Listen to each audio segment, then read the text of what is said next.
얼마나 중요합니까? 기둥이 세워져야 그 다음에 뭐 벽도 쌓고 뭐 지붕도 쌓고 해갈 거 아닙니까? 기둥이 중요해요. 기초석은 누굴까요? 천국의 기초석은 예수님이시고요. 그 기둥이 있다. 천국의 기둥 같은 성도. 그러면 해가 갚아주시는 거예요. 이 땅에서는 어떻게 일했다는 뜻일까요? 천국 건설 사업에서 기둥처럼 쓰임받았다는 뜻이죠. 이해가 되십니까? 네. 하나님 성전의 기둥이 되게 하시겠다는 것은 천국 건설 사업에 기둥처럼 쓰는 일꾼, 기둥처럼 쓰이는 일꾼인 거예요. 예를 들면 중세시대 때는 누가 떠오릅니까? 프란시스, 성 프란시스. 무너져가는 교회를 세우라 예수님이 부탁하실 만큼. 그래서 프란시스가 깜깜하던 그 암흑천지에 빛도 없고 질도 없는 그곳에서 빛이 무엇인지, 진리가 무엇인지, 사랑이 무엇인지를 보여준 거예요. 그분은 그 시대의 기둥처럼 쓰임받은 사람입니다. 그의 12제자도 말할 것 없고요. 그래서 이단이 막 창궐할 때 바른 신앙의 교리를 혼내했던 사람들, 그렇게 쓰이는 분들 계시죠. 그래서 어거스틴 이런 분들, 신교의 아버지라고 말하는 어거스틴, 이단들이 막 창궐하고 막, 그래서 이단 속에도 들어가면서 그런 과정을 겪었는지 모르겠어요. 만일에 나갔다가 일반 철학도 했다가 수사학도 했다가, 그러다가 그가 연단을 이제 다 마치면서 정말 기둥처럼 쓰이는 사람이 딱 되는 거예요. 그래서 기독교 진리를 싹 정돈하지 않습니까? 그분들도 큰 사랑을 불태우면서 막 불모지에 가서 복음을 전하는, 핍박당하면서 얻어맞아가면서, 이런 분들 참 기둥처럼 쓰이는 분들, 썬다신 같은 분들, 요한의 수레 같은 분들, 뭐 초대교회 때 성경을 쓴 기자들은 대부분 다 기둥처럼 쓰임받았던 분들이 분명합니다. 그 전에 예수님의 12제자들을 말할 것 없고요. 가론유다 빼고 초대 교부들, 그 다음에 수도원을 세우셨던 분들 중에서 정말 예수님의 사랑에 불타올랐던 분들, 베네딕토랄지 뭐 이런 분들, 그리스도를 본받았은 토마스 아 켐피스랄지, 종교개혁자들 가운데 뭐 칼빈이랄지 뭐 이런 분들, 철학적을 쓴 좋은 분들, 이런 분들 보면 그분들을 통해서 수많은 사람들이 죽게 돌아오고 바른 신앙을 갖게 됩니다. 하나님 그렇게 만드신 거죠. 사용하신 거예요. 어떻게 쓰신 거라고요? 기둥처럼 쓰십니다. 이해가 되십니까? 네, 할렐루야. 그래서 이러한 분들, 이긴 자들에게는 이렇게 되게 하시겠다, 이렇게 되게 하시겠다. 그들은 하나님 성전의 기둥이 될 것이다. 쓰임받아서 결국 그런 상급을 받게 될 것이다 라는 말씀이고요. 이들은 결코 다시 나가지 아니하리라. 뜻은 뭐겠습니까? 완전한 구원을 얻게 되는 사람들이다.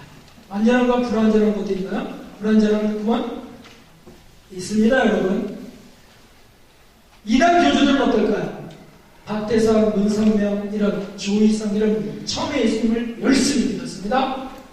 그리고 기적도 행했습니다. 은사체험이 활발했습니다. 성경을 수백 독하면서 금식 41금식 여러 번 하면서 능력들을 받아요.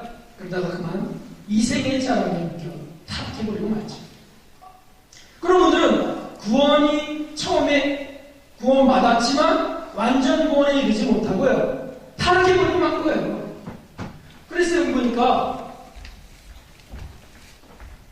이 구원받으면 정말 큰일 났습니다. 오늘날 한국교계에 구원파적인 신앙생활을 하는 사람들 많습니다. 구원파적인 신학을 가르치는 사람들도 있습니다. 실제로 구원파는 아니면서도. 그 장감성, 순복음 할 것 없이요, 예수님을 믿고 은혜 체험을 크게 하면, 예수님을 믿고 은혜 체험을 크게 하면 구원은 확정된 거라고 생각하세요. 그렇지 않습니다, 여러분. 히브리서에 보면은 그리스도의 추모를 버리고 한번 믿음을 얻고 하늘의 은혜를 맛보며 이렇게 성장해 가도록 되어 있는데, 그 중에 타락한 자들은 다시는 회개할 수 없다고 되어 있어요. 우리가 하다가 좀 죄짓고 또 회개하고 그런 거 말고요, 아예 성령을 모독한 회방죄에 걸린 사람, 그런 사람들이 이단 교주들이 바로 대표적인 케이스들 아닐까요? 그러니까 어디까지 나아가야 되느냐? 여기 보니까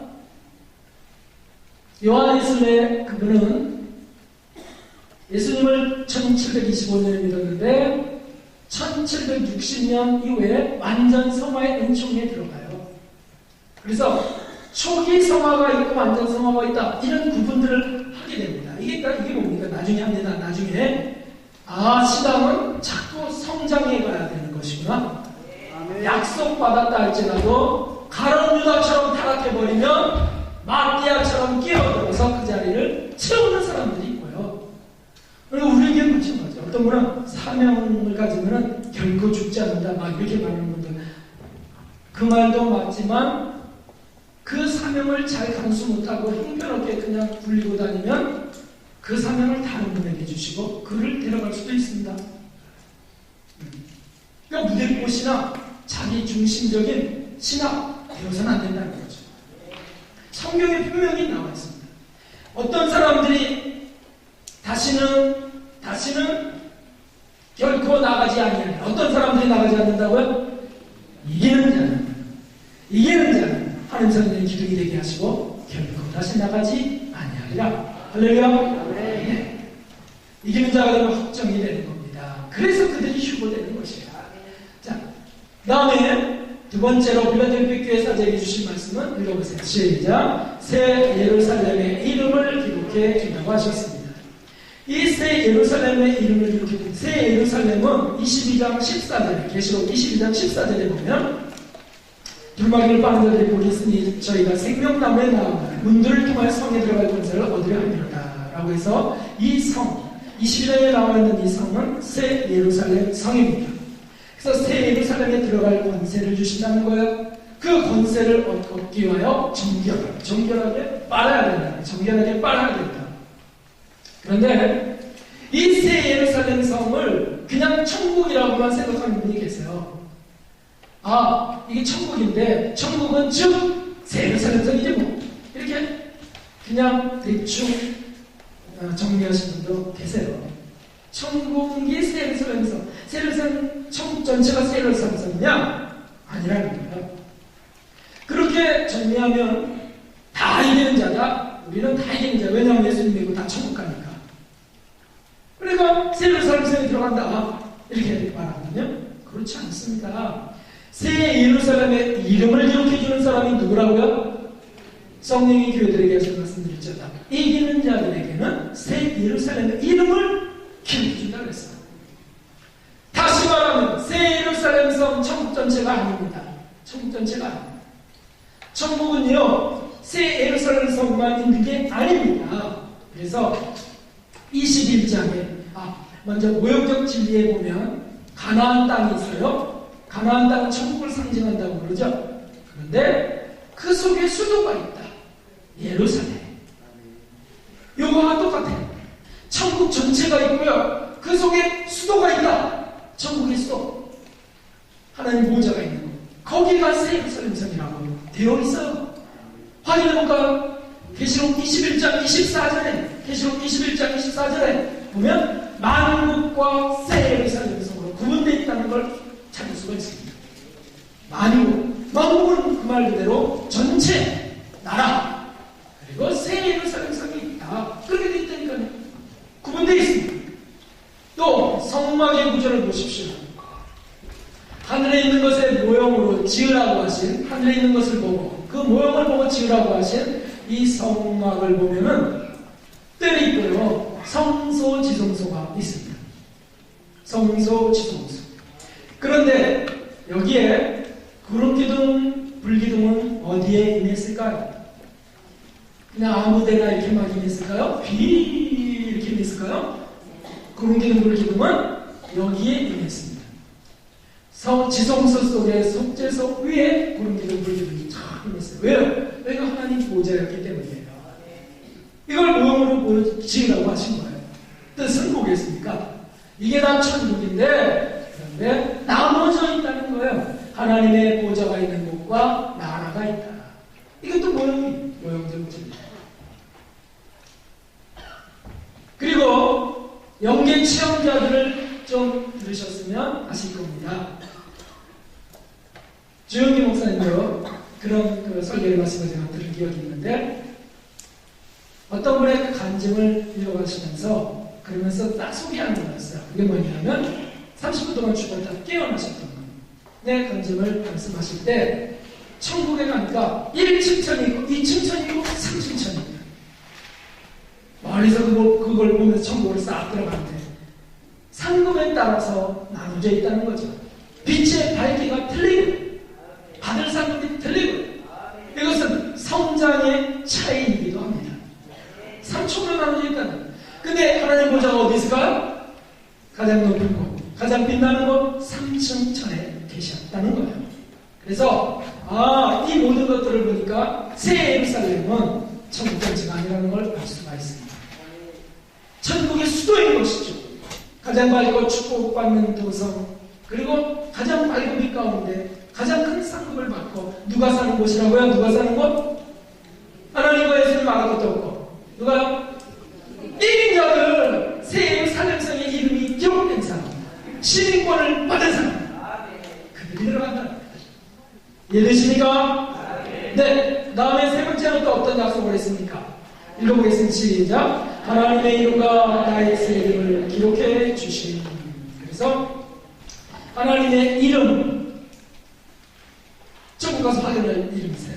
그 다음 나의 새 이름을 확인할 수 있습니다. 예수님이 나의 새 이름이라고 했는데, 천국에서 예수님은 뭐라고 불려진다고요?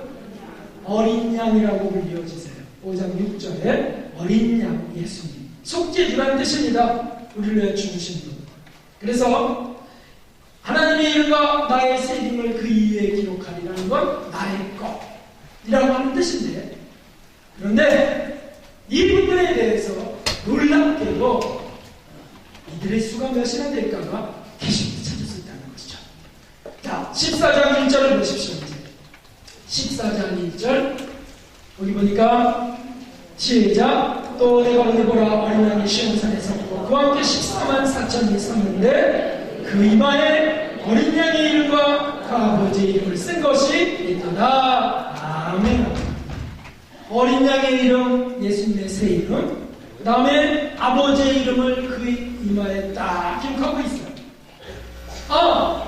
근데 이 하나님의 이름과 예수님의 새 이름을 기록해주는 이 사람은 누구에게 기록해준다고 했죠? 조금 전에?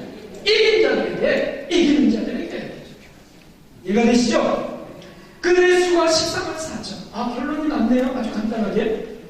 3장 12절을 살펴보고 그 다음에 14장 1절을 살펴보니까 결정이 났어요. 교회 시대 동안에 이긴 자들, 이들의 수가 몇 명이라고요? 14만 4천 명이다. 이렇게 되었다는 것이죠.